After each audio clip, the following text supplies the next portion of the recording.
아멘.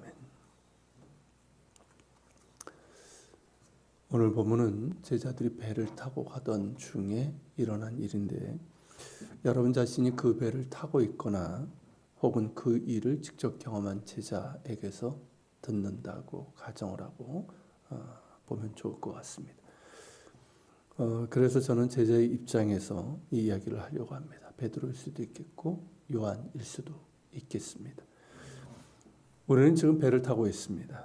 예수님이 왜 그렇게 서둘러 우리를 가게 하셨는지, 그리고 왜 우리를 보내셨는지 우리는 잘 알지 못합니다.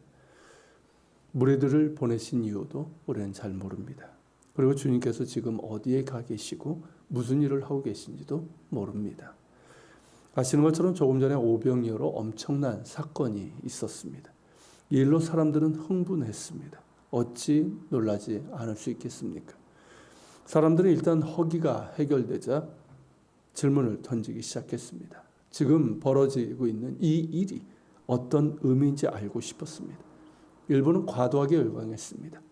마치 예수님을 왕으로 모실 것처럼 그렇게 환호성을 지르며 열광했습니다. 우리 역시 흥분될 수밖에 없었습니다. 그런데 바로 그때 예수님께서는 우리를 향해 즉시 떠나라고 하셨습니다. 왜 그렇게 재촉하셨는지 잘 이해가 되지 않았습니다. 우리는 배를 탈 수밖에 없었습니다. 그리고 주님 혼자서 사람들을 다 보내셨습니다. 우리가 마지막으로 주님을 본 것은 언덕으로 올라가시는 뒷모습이었습니다. 아마도 기도하러 가셨겠지요. 늘 그렇게 기도하셨으니까요. 하지만 무슨 기도를 하셨는지는 모릅니다. 어쨌든 우리는 배를 타고 다시 반대편으로 가고 있었습니다. 늘 했던 일이기에 어떤 두려움도 없이 갈 수 있었습니다. 하지만 얼마 지나지 않아 노를 들어서 저어야만 했습니다. 그것도 힘겹게 말입니다. 그 이유는 막달라 골짜기로 강한 바람이 불어왔기 때문입니다. 건기에서 우기로 바뀌는 그 시절에는 종종 강한 바람이 불어오고 어떤 경우에는 배가 뒤집힐 정도로 붑니다. 아실지 모르지만 이런 강한 바람을 거슬러 노를 젓는 일은 여간 힘든 일이 아닙니다.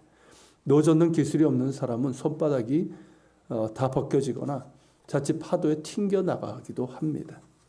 우리도 힘든 것은 마찬가지입니다. 갈릴리 어부 출신이지만 이런 바람을 상다는 일은 여간 어려운 일이 아니고 매우 위험하기도 합니다.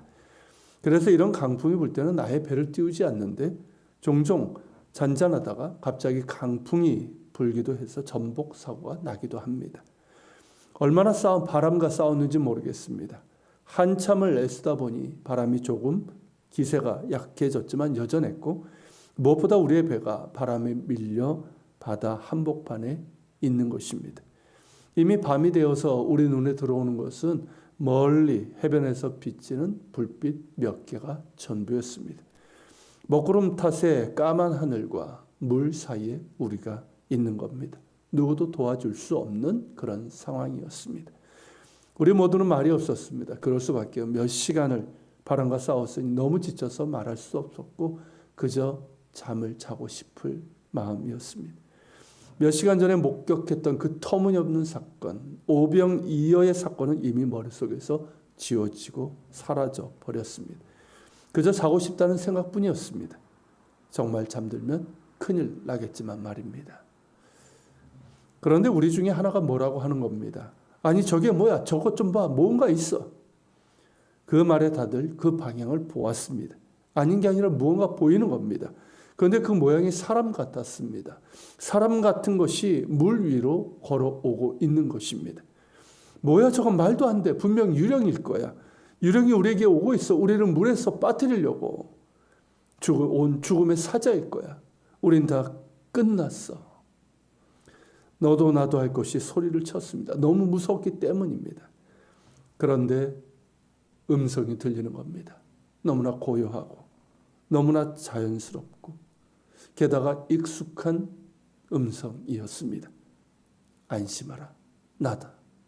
이게 누굽니까? 다름 아닌 예수님이십니다. 유령인가 하여 무서워하던 그가 바로 주님이셨습니다.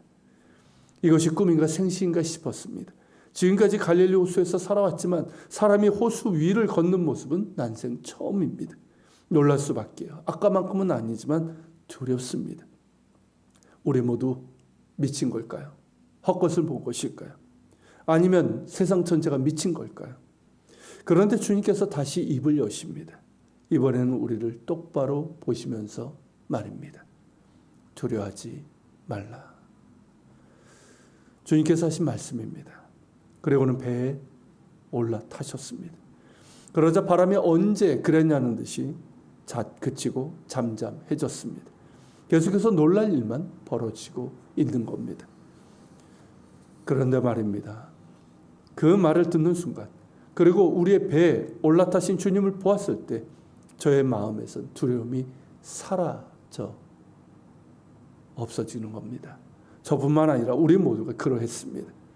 몇 시간 동안 우리를 죽음의 공포로 몰아넣었던 그 마음, 그리고 유령인가 하여 무서워했던 떨던 그 두려움이 눈 녹듯이 사라져 버린 겁니다.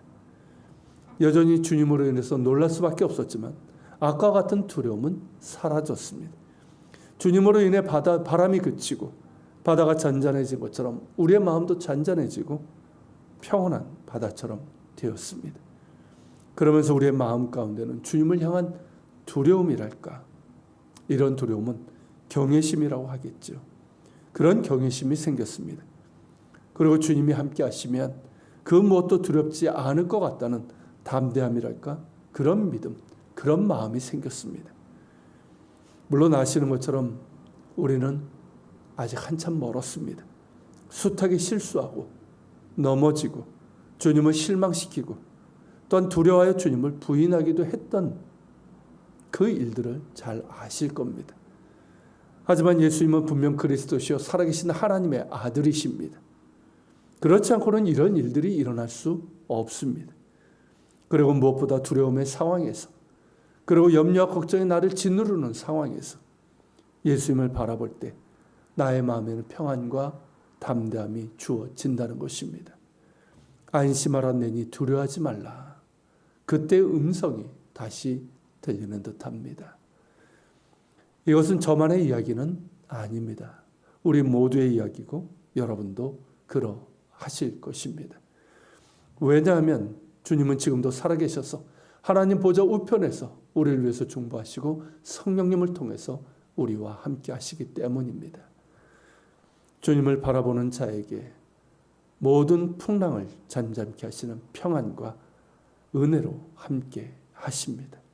더욱 주님을 바라봅시다. 같이 기도하겠습니다. 사랑하는 주님, 오늘은 제자의 입장에서 갈릴리 바다 그 한가운데로 오시고 안심하라 내니 두려워하지 말라 말씀하시며 그 모든 풍랑을 잔잔케 하시고 주님이 누구신지를 보여주신 이 사건을 우리가 보았습니다. 우리 가운데도 예수님께 대한 분명한 믿음이 있게 하소서. 주는 그리스도시여 살아계신 하나님의 아들이십니다. 창조주 하나님의 본체이십니다. 이 분명한 믿음이 있게 하시고 또한 내 인생의 배에 선장은 주님이심을 늘 기억하며 주님을 바라보는 믿음과 또 순종을 통해서 주님께서 주시는 그 은혜와 평안과 담대함을 가지고 살아갈 수 있도록 도와주시옵소서. 우리 같이 기도하며 주님 앞에 나아갑니다.